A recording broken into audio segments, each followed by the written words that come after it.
Look, all I'm saying is you can't jump in halfway and then act like you know the whole story. I'm just saying, man. Nah, hear me out. I've been out here every day, rain, wind, whatever. If I tell you it works, it works. You feel me? I'm not knocking you. Just don't write me off. What happens when a patrol officer decides to detain a calm black man in the middle of a public park and refuses to say why? The answer isn't what most people expect. Because the cameras that day didn't just record a bad stop. They recorded a detention with no legal reason ever spoken out loud. It was lunchtime at Bryant Park. Midday. Bright. Crowded. Office workers eating on benches. Tourists checking maps. People passing through on their break. Nothing urgent. Nothing chaotic. Nothing that looked like a police call in progress. Anthony Gaines was sitting on a bench like anyone else. Hands visible. Calm. Not arguing with anyone. Not causing a disturbance. Not interacting with police at all. Then Officer Daniel Brooks walked straight toward him. No greeting. No explanation. "No, sir." "Can I talk to you?" Brooks opened with commands. He told Gaines to stand up. When Gaines calmly asked why, Brooks didn't answer. He demanded ID. Then he said Gaines was being detained. Detained for what? That question never got an answer. Gaines stayed seated. He didn't raise his voice. He didn't move suddenly. His hands stayed in plain view. He asked one simple, procedural question. What crime are you investigating? And what is the legal basis for this detention? Brooks ignored the question and repeated the command to stand. That's when the situation stopped looking like a routine police contact and started looking like something else entirely. Because when an officer demands compliance before giving a reason, the stop is no longer about safety. It's about control. Officer Brooks still hadn't explained why he was there. No mention of a call. No report of a complaint. No description of suspicious behavior. Just commands. Stand up. Show ID. You're being detained. Anthony Gaines didn't argue. He didn't lecture the officer. He didn't make it personal. He stayed calm. Voice steady. Hands visible. And asked again what the law actually required. If he was being detained, what specific facts created reasonable suspicion? If he wasn't, was he free to leave? Brooks didn't answer either question. Instead, he stepped closer. His tone sharpened. His body language shifted from presence to pressure. The commands got louder, not clearer. This wasn't about resolving a situation. It was about establishing control. Because when an officer can't explain the reason for a detention, the next move is often to force compliance first and worry about justification later or never. People nearby started noticing. At first, quick looks, then longer ones. The interaction didn't match the setting. This was a park at lunch hour, not a crime scene. Gaines wasn't agitated. He wasn't moving. He wasn't threatening. Yet Brooks treated the moment like defiance. Gaines stayed seated and repeated the same calm question. What crime was being investigated? What was the legal basis for the detention? Brooks ignored it again. That silence mattered. Because without a reason on the record, every command after that point existed on shaky ground. And when authority runs without explanation, it doesn't take long before witnesses start paying attention. That's when the phones began to come out. The sound of handcuffs changes everything, without ever stating a reason. Officer Brooks reached forward and told Gaines to stand one more time. Gaines didn't move. Not out of defiance, but because no lawful reason had been given. Brooks didn't pause to explain. He didn't step back to reassess. He stepped in, right there on the bench.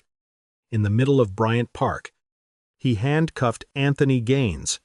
That was the moment the encounter crossed a legal line. Handcuffs aren't casual. They're not conversation tools. They are a physical restriction of movement. A detention at minimum, arguably an arrest now happening without a stated cause. Phones came up immediately. Not one. Not two. Several. Different angles. Different distances. Faces. Badges. Hands. Space between bodies. Everything was being captured. Gaines didn't react. He didn't shout. He didn't pull away. His hands stayed visible even as they were cuffed. His voice stayed level. He asked for Brooks's name and badge number. Then he asked for a supervisor. On camera, that request matters more than people realize.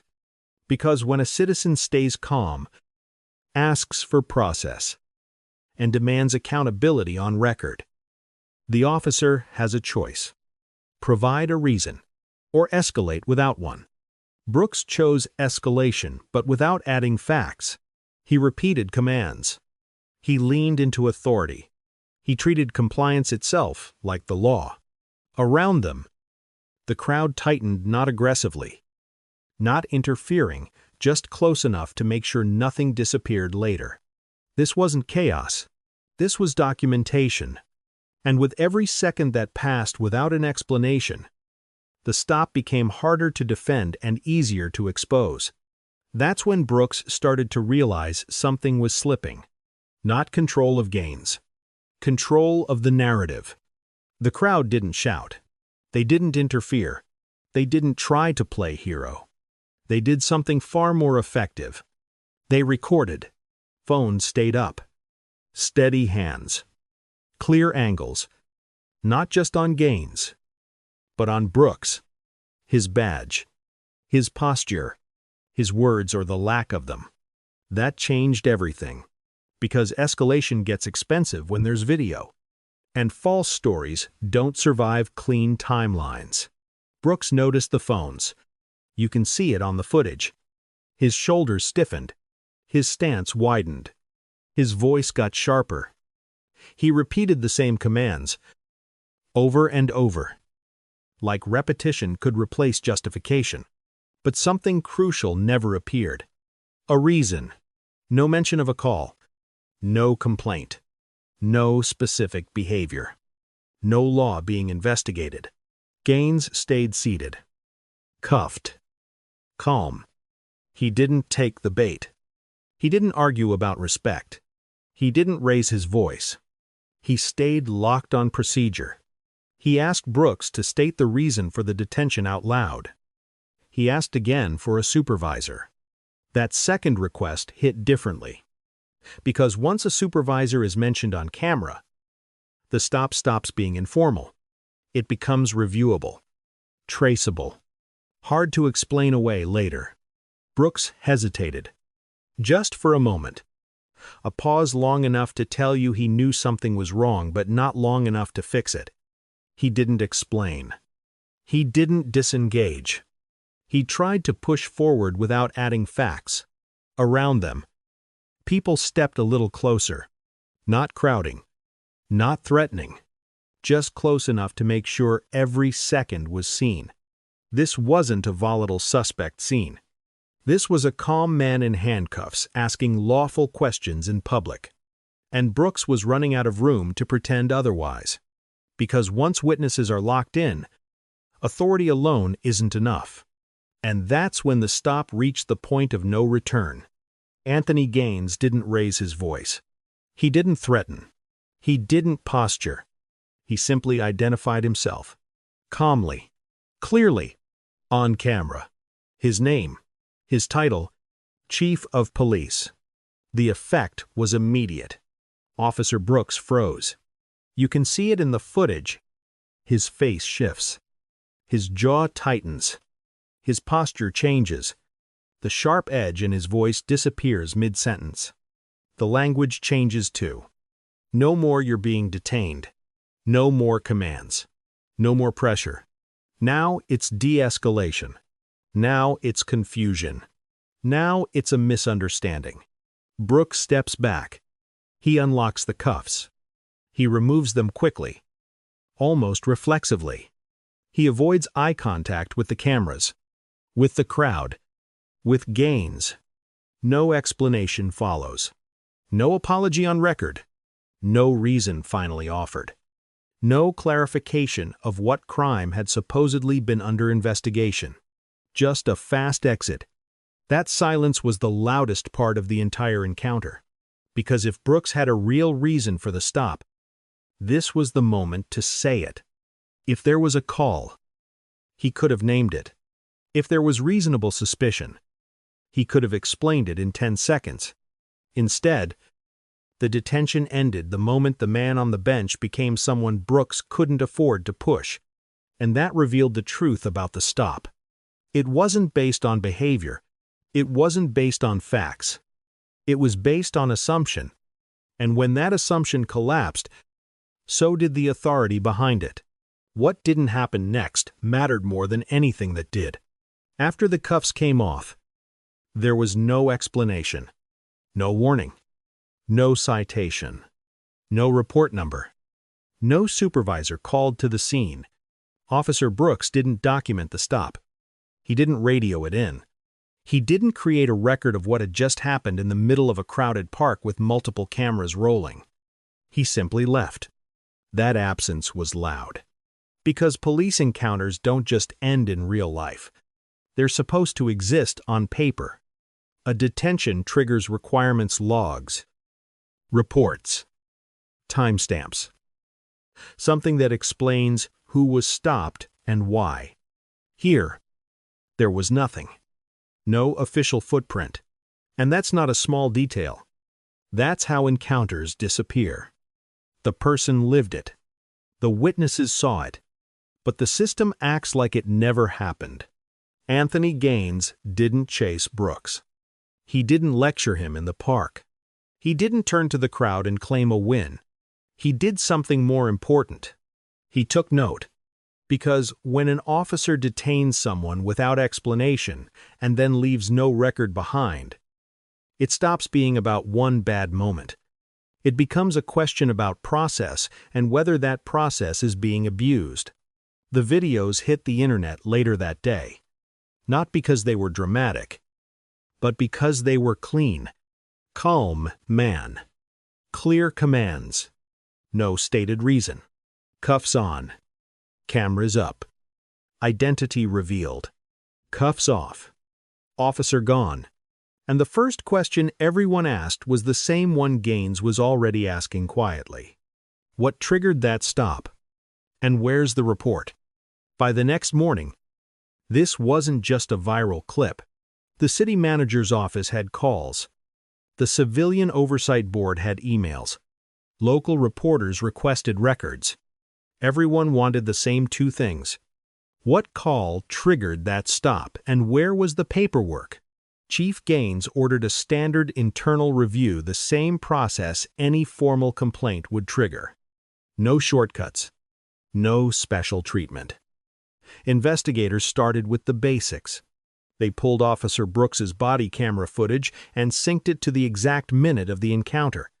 Then they pulled the computer-aided dispatch logs for Bryant Park during that time window. They checked radio traffic, unit-to-unit messages, any call for service in or near the park. Nothing matched. No complaint. No dispatch assignment. No request from park security. That didn't automatically mean Brooks had no reason. Officers are allowed to initiate proactive contacts. They can do welfare checks. They can investigate observed violations. But if that's the case, they're expected to say so.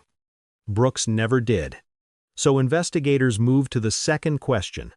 Documentation. If Brooks truly detained Anthony Gaines even briefly, that detention required a record. A stop form. A field interview card. A log entry. At minimum, something that showed contact occurred.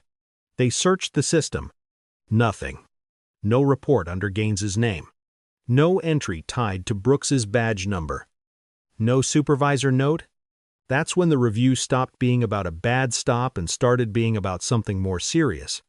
Because a detention that exists on camera but not on paper isn't just sloppy. It's invisible by design. And invisibility is how patterns hide. Once investigators realized the record didn't exist, they stopped treating this like a one-off. They widened the scope, not to accuse intent, not to jump straight to bias, but to answer a simple question: was this an isolated failure or a habit? They pulled Officer Brooks's activity history. Not just arrests, not just tickets, everything. Body cam activation times, GPS movement, gaps between calls, short contacts that ended without enforcement. At first glance, nothing looked outrageous. Most police contacts don't end in arrests. That's normal. But when they paired the data with body cam footage, a shape started to form. Brooks had a pattern of brief encounters. He approached people, issued commands early, asked for ID quickly, sometimes used detention language, then ended the interaction without writing anything down. No report, no log, no supervisor notification, just contact and disappearance. Then investigators noticed something else. Those encounters ended faster when someone pulled out a phone. They ended faster when the person being stopped stayed calm and asked procedural questions. They ended fastest when both things happened at the same time. That wasn't proof by itself, but it was a flag. A big one. So they sampled more footage. Different days. Different neighborhoods. Same approach. Same rhythm. Control first. Explanation. Missing. Paperwork absent. The stop in Bryant Park wasn't an exception. It was the clearest example. Because this time, the cameras didn't just catch the interaction. They caught the switch. And once you see that switch, how authority behaves differently when it thinks it's untouchable, the rest of the pattern becomes impossible to ignore. Investigators didn't stop at patterns on video. They compared Brooks's official stop data with what the cameras showed. On paper, his record looked clean. Few documented stops. Even fewer complaints. Minimal use of force. Nothing that raised immediate alarms. But the footage told a different story. There were far more contacts than reports. Far more commands than documentation. Far more detentions than the system admitted. That gap mattered, because departments rely on data to measure fairness, compliance, and risk. When the data is incomplete, oversight becomes an illusion. Investigators broke it down further. They compared demographics from Brooks's documented stops with the people appearing in undocumented body cam encounters. Even with missing reports, the imbalance showed up. More black individuals appeared in the undocumented footage than in Brooks's official stop data. That didn't just suggest a bias problem. It exposed a reporting problem. A system that only counts what gets written down will always look better than reality, especially when someone learns how to avoid writing things down. Supervisors were brought in next. They were asked basic questions. Who reviewed Brooks's body cam? Who audited undocumented contacts? Who checked for repeated detain and release encounters? The answers were familiar. Trust. Discretion. Limited time. Paperwork prioritized arrests and citations. Those explanations didn't survive the evidence. Because Brooks wasn't forgetting paperwork. He was avoiding it. And that meant the department wasn't just dealing with one officer's behavior.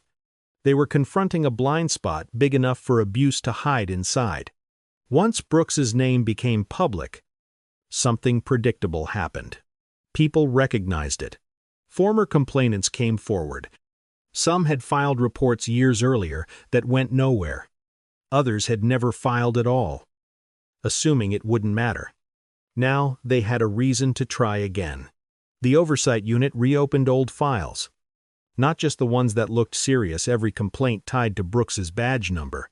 They pulled dates, locations, and time windows. They matched them to GPS data and body cam archives. Where footage existed, they watched it. Where it didn't, they looked for gaps. The same structure kept appearing. An officer arrives. Commands come early. ID is demanded. Detention language is used. Then the encounter ends without documentation. Some complainants had witnesses. Some had partial recordings. Some had nothing but a memory and a timestamp. Investigators didn't need all of them to have video. They just needed enough overlap to show this wasn't random. Brooks was placed on administrative leave while the review continued. That wasn't optional. The case had public video, missing dispatch triggers, missing reports, and a growing pattern behind it. He was given representation. He was given opportunities to explain. His statements were compared to the footage. They didn't line up. Every explanation required a reason he never stated in the moment. And cameras don't accept reasons invented later. The department didn't rush the outcome. They followed the formal process step by step. Internal affairs review, oversight findings, legal consultation, disciplinary hearings.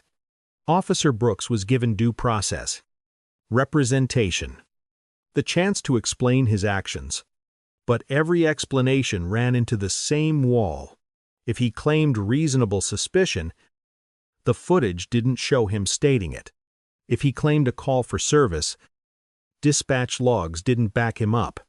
If he claimed it was a voluntary contact, his own bodycam captured him using detention language and physical restraint. That contradiction was impossible to overcome. Cameras don't argue. They don't forget.